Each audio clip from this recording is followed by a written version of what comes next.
ವಕ್ರತುಂಡ ಮಹಾಕಾಯ ಸೂರ್ಯಕೋಟಿ ಸಮಪ್ರಭ ನಿರ್ವಿಘ್ನಂ ಕುರು ಮೇ ದೇವ ಸರ್ವಕಾರ್ಯೇಷು ಸರ್ವತಾ ಗಜಾನನಂ ಭೂತಗಣಾದಿಸೇವಿತಂ ಕಪಿಸ್ತಜಂಬೂಫಲಸಾರ ಭಕ್ಷಿತಂ ಉಮಾಸುತಂ ಶೋಕವಿನಾಶಕಾರಣಂ ನಮಾಮಿ ವಿಘ್ನೇಶ್ವರ ಪಾದಪಂಕಜಂ.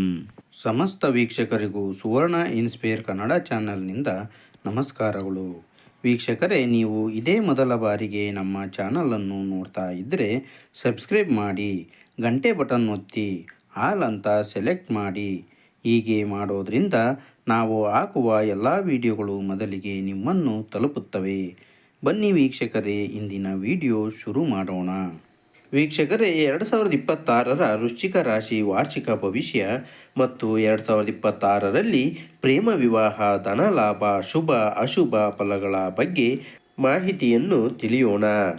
ವೃಶ್ಚಿಕ ರಾಶಿಯ 2026ನೇ ಸಾಲಿನ ಜನವರಿಯಿಂದ ಡಿಸೆಂಬರ್ವರೆಗಿನ ವರ್ಷ ಭವಿಷ್ಯದ ಸಂಪೂರ್ಣ ವಿವರ ಈ ವಿಡಿಯೋದಲ್ಲಿ ನೀಡಲಾಗಿದೆ. ವೃಶ್ಚಿಕ ರಾಶಿಯವರಿಗೆ 2026ನೇ ಇಸ್ವಿಯಲ್ಲಿ ಶುಭ ಅಶುಭ ಫಲಗಳು ಹೇಗಿರಲಿವೆ ಎನ್ನುವ ಸಂಪೂರ್ಣ ವಿವರ ತಿಳಿಸಲಾಗಿದೆ. ಜನವರಿಯಿಂದ ಡಿಸೆಂಬರ್ವರೆಗಿನ ಅವಧಿಯಲ್ಲಿ ವೃಶ್ಚಿಕ ರಾಶಿಗೆ ಸೇರಿರುವವರ ಜೀವನದ ವಿವಿಧ ಅಂಶಗಳ ಮೇಲೆ ಯಾವ ರೀತಿಯ ಧನಾತ್ಮಕ ಮತ್ತು ಋಣಾತ್ಮಕ ಪರಿಣಾಮ ಬೀರುತ್ತದೆ ಎಂಬ ಸಂಪೂರ್ಣ ವಿವರವನ್ನು ಈ ವಿಡಿಯೋದಲ್ಲಿ ತಿಳಿಸಲಾಗಿದೆ. 2026ನೇ ಸಾಲಿನಲ್ಲಿ ವೃಶ್ಚಿಕ ರಾಶಿ ಅವರಿಗೆ ಮಿಶ್ರ ಫಲ ಇರಲಿದೆ. ಉದ್ಯೋಗ, ಹಣ ಹಾಗೂ ವ್ಯವಹಾರದಲ್ಲಿ ಲಾಭವಾಗಲಿದೆ.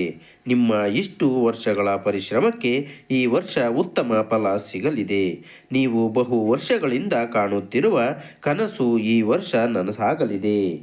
ವೀಕ್ಷಕರೇ, ವೃಶ್ಚಿಕ ರಾಶಿಯವರ ಆರ್ಥಿಕ ಪರಿಸ್ಥಿತಿ ಹೇಗಿದೆ ಎನ್ನುವುದನ್ನು ಈಗ ನಾವು ತಿಳಿಯೋಣ. ವೃಶ್ಚಿಕ ರಾಶಿಯವರ ವರ್ಷ ಭವಿಷ್ಯ 2026ರ ಪ್ರಕಾರ ವೃಶ್ಚಿಕ ರಾಶಿಯವರ ಆರ್ಥಿಕ ಜೀವನವು 2026ರಲ್ಲಿ ಉತ್ತಮವಾಗಿ ಇರಲಿದೆ. ಕೆಲಸ ಮತ್ತು ಆರ್ಥಿಕತೆ ಪರಸ್ಪರ ನಿಕಟ ಸಂಬಂಧ ಹೊಂದಿದೆ. ನಿಮ್ಮ ಆರ್ಥಿಕ ಸ್ಥಿತಿಯು ಈ ವರ್ಷ ನಿಮ್ಮ ಉದ್ಯೋಗವನ್ನು ಆಧರಿಸಿದೆ. ಹಣಕಾಸಿನ ಅಧಿಪತಿ ಎಂದು ಕರೆಯುವ ಗುರುವಿನ ಅನುಗ್ರಹವು ಈ ರಾಶಿಯ ಮೇಲೆ ಇರಲಿದೆ. ವರ್ಷದ ಆರಂಭದಿಂದ ಜೂನ್ 2, 2026ರವರೆಗೆ ನಿಮ್ಮ 8ನೇ ಮನೆಯಲ್ಲಿ ಗುರುಗ್ರಹ ಇರಲಿದೆ. ಇದನ್ನು ಅಶುಭ ಸ್ಥಾನವೆಂದು ಪರಿಗಣಿಸಲಾಗುತ್ತದೆ. ಆದರೆ ಅದರ ದೃಷ್ಟಿ ಹಣದ ಮನೆಯ ಮೇಲೂ ಇರುತ್ತದೆ. ಹೀಗಾಗಿ ಆರ್ಥಿಕ ಪರಿಸ್ಥಿತಿಯಲ್ಲಿ ಮಿಶ್ರ ಪ್ರತಿಕ್ರಿಯೆ ಇರಲಿದೆ. ಜೂನ್ 2ರಿಂದ ಅಕ್ಟೋಬರ್ 31ರವರೆಗೆ ಗುರುವು ನಿಮ್ಮ ಅದೃಷ್ಟ ಮನೆಯಲ್ಲಿ ಉನ್ನತ ಸ್ಥಾನದಲ್ಲಿರುತ್ತಾನೆ. ಅದು ನಿಮ್ಮ ಆರ್ಥಿಕ ಸ್ಥಿತಿಯನ್ನು ಬಲಪಡಿಸುತ್ತದೆ.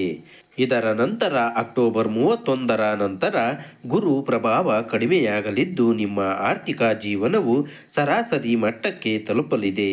ಈ ವರ್ಷ ಗುರುವು ನಿಮಗೆ ಸಾಕಷ್ಟು ಅನುಕೂಲವನ್ನು ಉಂಟು ಮಾಡಲಿದೆ. ವೀಕ್ಷಕರೇ, ನಾವು ಈಗ ವೃಶ್ಚಿಕ ರಾಶಿಯವರ ಶಿಕ್ಷಣದ ಬಗ್ಗೆ ತಿಳಿದುಕೊಳ್ಳೋಣ. ವೃಶ್ಚಿಕ ರಾಶಿಯವರ ಭವಿಷ್ಯ 2026ರ ಪ್ರಕಾರ ವೃಶ್ಚಿಕ ರಾಶಿಯವರಿಗೆ ಶಿಕ್ಷಣದ ವಿಷಯದಲ್ಲಿ ಸಾಧಾರಣ ಪ್ರಗತಿ ಇರಲಿದೆ. ಆದಾಗ್ಯೂ ಈ ವರ್ಷ ನಿಮ್ಮ ಆರೋಗ್ಯದಲ್ಲಿ ಸಣ್ಣ ಪುಟ್ಟ ಏರುಪೇರುಗಳು ಆಗುವ ಸಾಧ್ಯತೆ ಇರುವುದರಿಂದ ನಿಮ್ಮ ಫಲಿತಾಂಶಗಳ ಮೇಲೆ ಕೆಲವೊಮ್ಮೆ ಪರಿಣಾಮ ಬೀರುವ ಸಾಧ್ಯತೆ ಇರುವುದು. ಅಂತಹ ಪರಿಸ್ಥಿತಿಯಲ್ಲಿ ನಿಮ್ಮ ಆರೋಗ್ಯ ಸಮಸ್ಯೆಯು ಶಿಕ್ಷಣದ ಮೇಲೆ ಪರಿಣಾಮ ಬೀರುವ ಸಾಧ್ಯತೆ ಇದೆ. ಆದರೆ ನಿಮ್ಮ ಆರೋಗ್ಯವು ಉತ್ತಮವಾಗಿದ್ದರೆ ನೀವು ಅಧ್ಯಯನದಲ್ಲಿ ಒಳ್ಳೆಯ ಫಲಿತಾಂಶಗಳನ್ನು ನಿರೀಕ್ಷೆ ಮಾಡಬಹುದಾಗಿದೆ. ವೀಕ್ಷಕರೇ, 4ನೇ ಮನೆಯಲ್ಲಿ ರಾಹುವಿನ ಉಪಸ್ಥಿತಿಯು ಅಧ್ಯಯನದಲ್ಲಿ ಗಮನ ಹರಿಸುವಲ್ಲಿ ಸಮಸ್ಯೆಗಳನ್ನು ಉಂಟು ಮಾಡಬಹುದು. ಅದೇ ಸಮಯದಲ್ಲಿ ಶನಿಯು 5ನೇ ಮನೆಯಲ್ಲಿದ್ದು ನೀವು ಸ್ನೇಹಿತರು ಮತ್ತು ಸಹೋದ್ಯೋಗಿಗಳಿಂದ ಅಧ್ಯಯನ ವಿಷಯದಲ್ಲಿ ಯಾವುದೇ ವಿಶೇಷ ಬೆಂಬಲವನ್ನು ಪಡೆಯುವ ಸಾಧ್ಯತೆ ಕಡಿಮೆ ಇರಲಿದೆ. ಈ ಸಮಯದಲ್ಲಿ ನೀವು ನಿಮ್ಮ ಬುದ್ಧಿವಂತಿಕೆಯ ಆಧಾರದ ಮೇಲೆ ಅಧ್ಯಯನದಲ್ಲಿ ಮುಂದುವರಿಯಬೇಕಾಗುತ್ತದೆ. ಹೀಗಾಗಿ 2026ನೇ ಸಾಲಿನಲ್ಲಿ ತುಸು ಹೆಚ್ಚು ಶ್ರಮ ಪಡಬೇಕಾಗುತ್ತದೆ. ವರ್ಷದ ಆರಂಭದಿಂದ ಜೂನ್ 2ರವರೆಗೆ ಉನ್ನತ ಶಿಕ್ಷಣಕ್ಕೆ ಕಾರಣವಾದ ಗ್ರಹಗಳು ನಿಮ್ಮ 8ನೇ ಮನೆಯಲ್ಲಿ ಉಳಿಯುತ್ತವೆ. ಈ ಅವಧಿಯು ಸಂಶೋಧನೆಯಲ್ಲಿ ತೊಡಗಿರುವ ವಿದ್ಯಾರ್ಥಿಗಳಿಗೆ ಅನುಕೂಲಕರವಾಗಿರಲಿದೆ.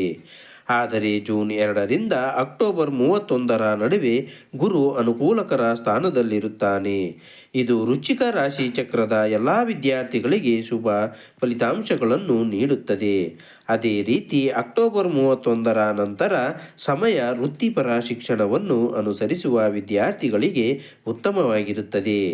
ಈ ವರ್ಷ ಬುಧ ಗ್ರಹವು ಹೆಚ್ಚಿನ ಸಮಯ ನಿಮ್ಮ ಪರವಾಗಿ ಇರುತ್ತದೆ. ಅಂದರೆ ಶಿಕ್ಷಣದ ವಿಷಯದಲ್ಲಿ ಬುಧ ನಿಮಗೆ ಉತ್ತಮ ಫಲಿತಾಂಶಗಳನ್ನು ನೀಡಬಹುದು. ಒಟ್ಟಾರೆಯಾಗಿ 2026ರಲ್ಲಿ ಕೇವಲ 2 ಗ್ರಹಗಳು ಮಾತ್ರ ಶಿಕ್ಷಣದಲ್ಲಿ ಸಮಸ್ಯೆಯನ್ನು ಉಂಟು ಮಾಡಬಹುದು. ಆದರೆ ಶಿಕ್ಷಣಕ್ಕೆ ಕಾರಣವಾದ ಗ್ರಹದ ಸ್ಥಾನವು ನಿಮಗೆ ಅತ್ಯುತ್ತಮವಾಗಿರುತ್ತದೆ. ಇದು ನಿಮಗೆ ಅಧ್ಯಯನದಲ್ಲಿ ಸಹಾಯ ಮಾಡುತ್ತದೆ. ನಿರಂತರವಾಗಿ ಶ್ರಮಿಸುವ ವಿದ್ಯಾರ್ಥಿಗಳು ಯಶಸ್ಸನ್ನು ಪಡೆಯಬಹುದು. ವೀಕ್ಷಕರೇ, ಈಗ ನಾವು ವೃಶ್ಚಿಕ ರಾಶಿಯವರ ಪ್ರೇಮ ಜೀವನದ ಬಗ್ಗೆ ತಿಳಿಯೋಣ. ವೃಶ್ಚಿಕ ರಾಶಿಯವರ ಪ್ರೇಮ ಜೀವನವು 2026ರಲ್ಲಿ ಅತ್ಯುತ್ತಮವಾಗಿ ಇರಲಿದೆ. ವೃಶ್ಚಿಕ ರಾಶಿಯವರ ಪ್ರೇಮ ಜೀವನವು 2026ರಲ್ಲಿ ವಿಶೇಷವಾಗಿ ಕೆಲವು ಸಂದರ್ಭಗಳಲ್ಲಿ ಶುಭವಾಗಿರಲಿದೆ. ಆದರೆ ಪ್ರೇಮ ಜೀವನದಲ್ಲಿ ಸಂಬಂಧದ ಬಗ್ಗೆ ಸ್ವಲ್ಪ ನಿರ್ಲಕ್ಷ್ಯ ವಹಿಸಿದರೂ ಅಪಾಯ ಎದುರಾಗುವ ಸಾಧ್ಯತೆ ಇದೆ. ಹೀಗಾಗಿ ಅತ್ಯಂತ ಎಚ್ಚರಿಕೆ ವಹಿಸುವುದು ಒಳ್ಳೆಯದು. ಶನಿಯು ವರ್ಷವಿಡೀ 5ನೇ ಮನೆಯಲ್ಲಿಯೇ ಇರಲಿದ್ದು, ಪ್ರೀತಿಸುತ್ತಿರುವವರಿಗೆ ಶನಿ ಗ್ರಹದಿಂದ ಸಹಾಯ ಸಿಗಲಿದೆ. ಮತ್ತೊಂದೆಡೆ ತಮ್ಮ ಸಂಬಂಧದ ಬಗ್ಗೆ ಗಂಭೀರವಾಗಿರದವರಿಗೆ ಶನಿಯು ಅವರ ಸಂಬಂಧದಲ್ಲಿ ಸಮಸ್ಯೆಗಳನ್ನು ಸೃಷ್ಟಿಸಬಹುದು. ಅಲ್ಲದೆ ಬ್ರೇಕಪ್ ಆಗುವ ಸಾಧ್ಯತೆಯೂ ಇದೆ. 5ನೇ ಮನೆಯ ಅಧಿಪತಿಯಾದ ಗುರುವಿನ ಸ್ಥಾನವು 2026ರಲ್ಲಿ 5-6 ತಿಂಗಳ ಕಾಲ ಅನುಕೂಲಕರವಾಗಿರುತ್ತದೆ. ಜೂನ್ 2ರಿಂದ ಅಕ್ಟೋಬರ್ 31ರವರೆಗಿನ ಅವಧಿಯಲ್ಲಿ ಅದು ಅದೃಷ್ಟ ಮನೆಯಲ್ಲಿ ಉನ್ನತ ಸ್ಥಿತಿಯಲ್ಲಿರುತ್ತದೆ.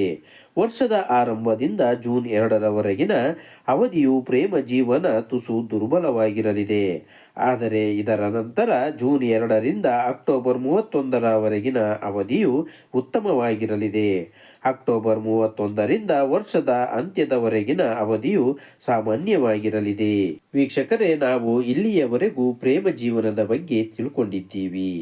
ಈಗ ದಾಂಪತ್ಯ ಜೀವನದ ಬಗ್ಗೆ ತಿಳಿಯುವ ಸಮಯ. ವೃಶ್ಚಿಕ ರಾಶಿಯವರಿಗೆ ಈ ವರ್ಷ ವಿವಾಹ ಯೋಗ ಉತ್ತಮವಾಗಿ ಇರಲಿದೆ. ಈ ವರ್ಷ ನಿಮಗೆ ಮದುವೆ ಪ್ರಸ್ತಾಪಗಳು ಬರಬಹುದು. ಆದರೆ ಕೆಲವೊಂದು ಸಣ್ಣ ಪುಟ್ಟ ಅಡೆತಡೆಗಳು ಆಗುವ ಸಾಧ್ಯತೆ ಇದೆ. ವಿಶೇಷವಾಗಿ ವರ್ಷದ ಆರಂಭದಿಂದ ಜೂನ್ 2ರವರೆಗೆ ನೀವು ಬಯಸಿದ ಸಂಬಂಧ ಉತ್ತಮ ಹಂತಕ್ಕೆ ತಲುಪದೆಯೇ ಇರಬಹುದು. ಆದರೆ ಜೂನ್ 2ರಿಂದ ಅಕ್ಟೋಬರ್ 31ರವರೆಗೆ ನೀವು ನಿಶ್ಚಿತಾರ್ಥ ಅಥವಾ ಮದುವೆಯು ಆಗುವ ಸಾಧ್ಯತೆ ಇದೆ. ಅಕ್ಟೋಬರ್ 31ರಿಂದ ವರ್ಷಾಂತ್ಯದವರೆಗೆ ತುಸು ಏರುಪೇರಾಗುವ ಸಾಧ್ಯತೆಯೂ ಇದೆ. ಏಕೆಂದರೆ ಈ ಸಮಯದಲ್ಲಿ ಗುರುವು 7ನೇ ಅಥವಾ 5ನೇ ಮನೆಯೊಂದಿಗೆ ಯಾವುದೇ ಚಲನೆ ಇರುವುದಿಲ್ಲ. ಇದು ಕುಟುಂಬದ ಬೆಳವಣಿಗೆಯನ್ನು ಸೂಚಿಸುವ 2ನೇ ಮನೆಯೊಂದಿಗೆ ಸಂಪರ್ಕವನ್ನು ಹೊಂದಿರುತ್ತದೆ. ಅಂತಹ ಪರಿಸ್ಥಿತಿಯಲ್ಲಿ ನೀವು ಮದುವೆಯನ್ನು ನಿರೀಕ್ಷಿಸಬಹುದು.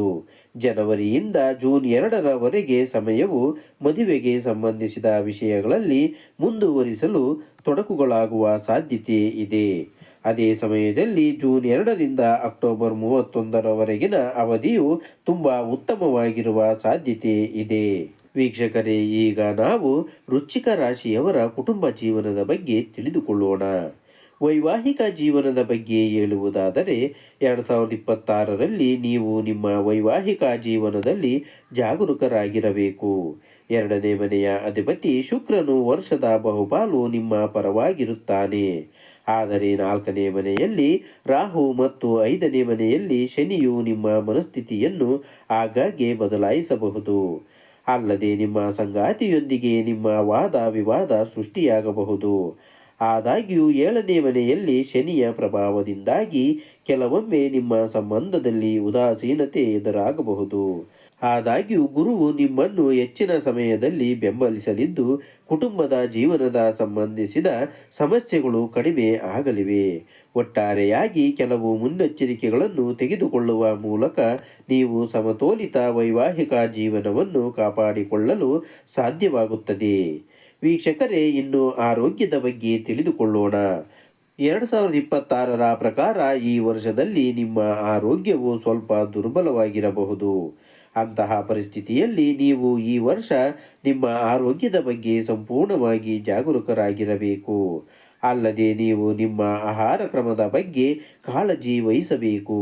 ಸರಿಯಾದ ಜೀವನ ಶೈಲಿಯನ್ನು ಅಳವಡಿಸಿಕೊಳ್ಳಬೇಕು.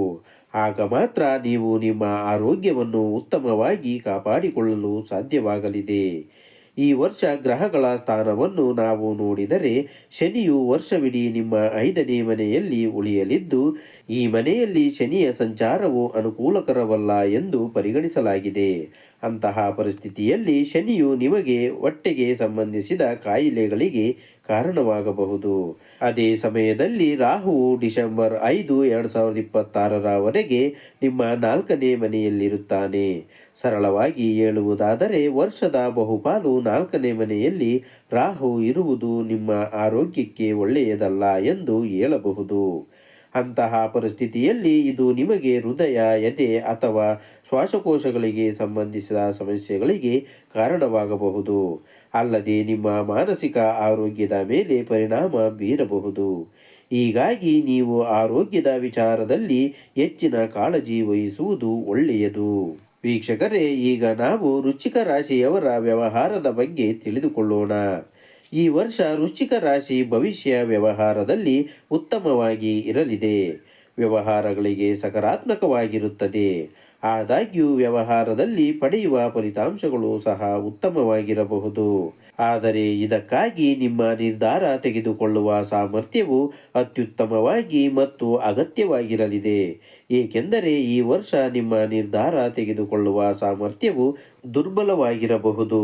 ಅಂತಹ ಪರಿಸ್ಥಿತಿಯಲ್ಲಿ ನೀವು ಸರಿಯಾದ ನಿರ್ಧಾರಗಳನ್ನು ತೆಗೆದುಕೊಳ್ಳದೆ ಇದ್ದಲ್ಲಿ ನೀವು ಸಮಸ್ಯೆಗಳನ್ನು ಅನುಭವಿಸಬಹುದು. ಇದರಿಂದಾಗಿ ಕೆಲವೊಮ್ಮೆ ಸರಿಯಾದ ಸಮಯದಲ್ಲಿ ಅವಕಾಶಗಳನ್ನು ಬಳಸಿಕೊಳ್ಳಲು ನಿಮಗೆ ಸಾಧ್ಯವಾಗದಿರಬಹುದು. ನಿಮ್ಮ ಸಮಸ್ಯೆಗಳಿಗೆ ಸಂಬಂಧಿಸಿದ ಕ್ಷೇತ್ರದ ಬಗ್ಗೆ ಉತ್ತಮ ಜ್ಞಾನ ಹೊಂದಿರುವ ಜನರನ್ನು ಮಾತ್ರ ಸಂಪರ್ಕಿಸುವುದು ಉತ್ತಮ. ಅಲ್ಲದೆ ಅವರು ನಿರ್ದಿಷ್ಟ ಕ್ಷೇತ್ರದಲ್ಲಿ ದೀರ್ಘ ಅನುಭವವನ್ನು ಹೊಂದಿರಬೇಕು. ಆ ವಿಷಯದ ಬಗ್ಗೆ ಜ್ಞಾನವಿರುವ ಹಿರಿಯ ವ್ಯಕ್ತಿಯಿಂದ ನೀವು ಸಲಹೆ ಪಡೆದರೆ ನೀವು ಅಪಾಯಗಳನ್ನು ತೆಗೆದುಕೊಳ್ಳುವುದನ್ನು ತಪ್ಪಿಸಲು ಸಾಧ್ಯವಾಗುತ್ತದೆ. ಸರಳವಾಗಿ ಹೇಳುವುದಾದರೆ ಈ ವರ್ಷ ವ್ಯವಹಾರಕ್ಕೆ ತುಂಬ ಒಳ್ಳೆಯದು ಎಂದು ಹೇಳಲಾಗುವುದಿಲ್ಲ. ಆದರೆ ಗುರುವಿನ ಸ್ಥಾನವು ವ್ಯವಹಾರ ಕ್ಷೇತ್ರದಲ್ಲಿ ಹೆಚ್ಚಿನ ಮಟ್ಟಿಗೆ ನಿಮಗೆ ಅನುಕೂಲಕರವಾಗಿರಲಿದೆ. ವೀಕ್ಷಕರೇ, ನಿಮ್ಮ ಗ್ರಹದಲ್ಲಿನ ದೋಷಗಳನ್ನು ಸ್ವಲ್ಪ ಮಟ್ಟಿಗೆ ಕಡಿಮೆ ಮಾಡಿಕೊಳ್ಳಲು ನೀವು ಪರಿಹಾರವನ್ನು ಸಹ ಮಾಡಿಕೊಳ್ಳಬಹುದು. ಅದು ಏನು ಎನ್ನುವುದನ್ನು ನಾವು ಈಗ ತಿಳಿಯೋಣ. ವೃಶ್ಚಿಕ ರಾಶಿಯವರು ಬೆಳ್ಳಿಯ ವಸ್ತುಗಳನ್ನು ಧರಿಸುವುದರಿಂದ ಒಳ್ಳೆಯದಾಗಲಿದೆ. ಶನಿವಾರದಂದು ದೇವಾಲಯದಲ್ಲಿ ಬಾದಾಮಿಯನ್ನು ಪ್ರಸಾದವಾಗಿ ಕೊಡಿ. ವರ್ಷದ ಮೊದಲರ್ಧ ಗುರುವಾರಗಳಂದು ದೇವಾಲಯದಲ್ಲಿ ತುಪ್ಪ ಮತ್ತು ಕರ್ಪೂರವನ್ನು ದಾನ ಮಾಡಿ. ವೀಕ್ಷಕರೇ, ಈ ವಿಡಿಯೋದ ಮಾಹಿತಿ ನಿಮಗೆ ಇಷ್ಟವಾದಲ್ಲಿ ಈ ವಿಡಿಯೋವನ್ನು ತಪ್ಪದೆ ನಿಮ್ಮ ಬಂಧು ಮಿತ್ರರಿಗೆ ಶೇರ್ ಮಾಡಿ.